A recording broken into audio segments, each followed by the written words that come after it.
Hi guys, I'm Timey Lives, and this is my audition for No Small Part. This is going to be split up into basically two parts. A chorus line, Marvin Hamlisch, Edward Kleban, Dance 10 Looks 3, and A Streetcar Named Desire, Tennessee Williams. Please enjoy. I know I'm going to have fun doing this. Here we go.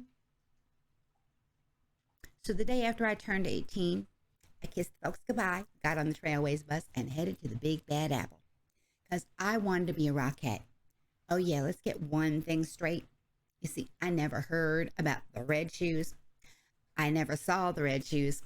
I didn't give a fuck about the Red Shoes. I decided to be a rockette because this girl in my hometown, Luella Hayner, had actually gotten out and made it to New York. And she was a rockette. She came home one Christmas to visit, and they gave her a parade. A goddamn parade. I twirled a freaking baton in the rain for 2 hours.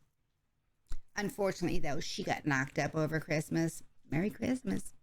And never made it back to Radio City. That was my plan. New York, New York, here I come. Except for one minor problem. You see, I was ugly as sin. I was ugly, skinny, homely, unattractive, and flat as a pancake. Get the picture? Anyway, I got off this bus with my little white shoes, my little white tights, and my little white dress, and my little ugly face, and my long blonde hair, which was natural then. I looked like a fucking nurse. I had $87 in my pocket and 7 years of tap and acrobatics. I could do a 180-degree split and come up, tapping the Morse code. Well, with that kind of talent, I figured the mayor would be waiting for me at Port Authority. Wrong. I had to wait 6 months for an audition. Finally, the big day came.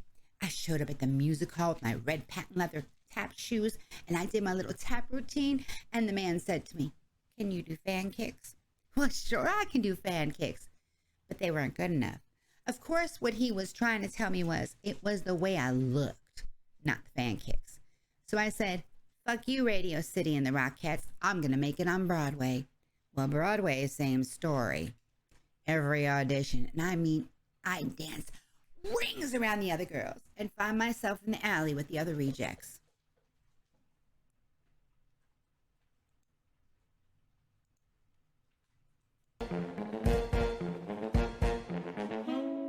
But after a while, I caught on. I mean, I saw what they were hiring. I also swiped my dance card once after an audition, and on a scale of 10, they gave me, for dance, 10. For looks, 3. Well, dance 10, looks 3, and I'm still on unemployment. Dancing for my own enjoyment. That ain't a kid, that ain't a kid. Dance 10, looks 3. It's like to die. Left the theater and called the doctor for my appointment to buy tits and ass. Bought myself a fancy pair. Tightened up my derriere. Did the nose with it, all that goes with it. Tits and ass. Had the bingo bongos done. Suddenly I'm getting national tours.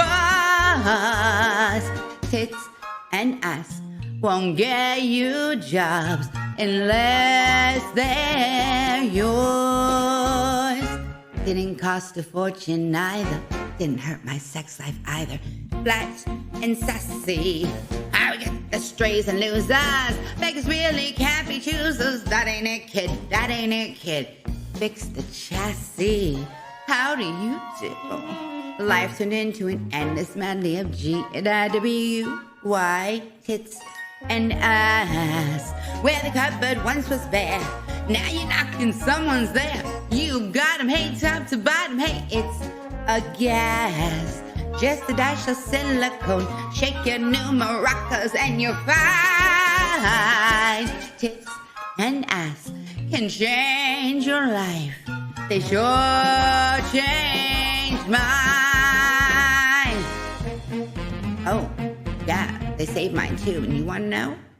Have it all done, honey. Take my word. Grab a cab, come on and see the wizard. I'm parked in 73rd.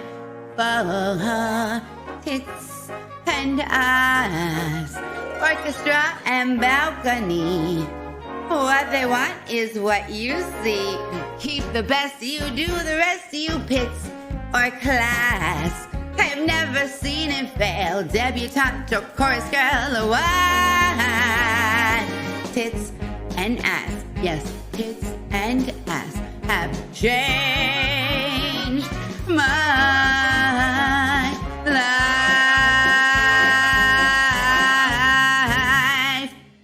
That's right. Thank you very much. They saved him too. I hope that you have enjoyed the audition so far. This is the second part of it. This is going to be Tennessee Williams, Streetcar Named Desire. Blanche Dubois talking all about her experience with love. Enjoy. I love someone too. And the person I loved, I lost. He was a boy, just a boy, when I was a very young girl. When I was 16, I made the discovery. Love. All at once and much, much too completely. It was like you suddenly turned a blinding light on something that had always been half in shadow. That's how it struck the world for me. But I was unlucky, deluded. There was something different about the boy. A nervousness, a softness and tenderness which wasn't like a man's, although he wasn't the least bit effeminate looking still. That thing was there. He came to me for help. I didn't know that. I didn't find out anything until after our marriage, when we'd run away and come back, and all I knew is I'd failed him in some mysterious way and wasn't able to give the help he needed but couldn't speak of. He was in the quicksands and clutching at me, but I wasn't holding him. I was slipping in with him. I didn't know that. I didn't know anything except I loved him unendurably and without being able to help him or help myself. Then I found out. In the worst possible of ways. By coming suddenly into a room that I thought was empty, which wasn't empty but had two people in it, the boy I'd married and an older man who'd been his friend for years. Afterwards, we pretended that nothing had been discovered. Yep, the three of us, we drove out to Moon Lake Casino very drunk and laughing all the way. We danced the Varsuviana. Suddenly, in the middle of the dance, the boy I'd married broke away from me and ran out of the casino. A few moments later, a shot. I ran out, all did. We ran and gathered around the terrible thing at the edge of the lake. I couldn't get near for the crowd, and somebody caught my arm. Don't go any closer. Come back. You don't want to see. See what?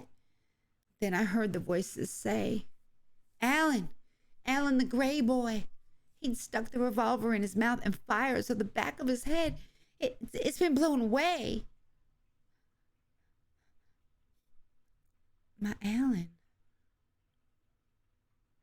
It was because on the dance floor, unable to stop myself, I'd suddenly said, I know, you disgust me. And then the searchlight, which had been turned on the world, was turned off again. And never, for one moment since, has there been any light that's stronger than this kitchen candle.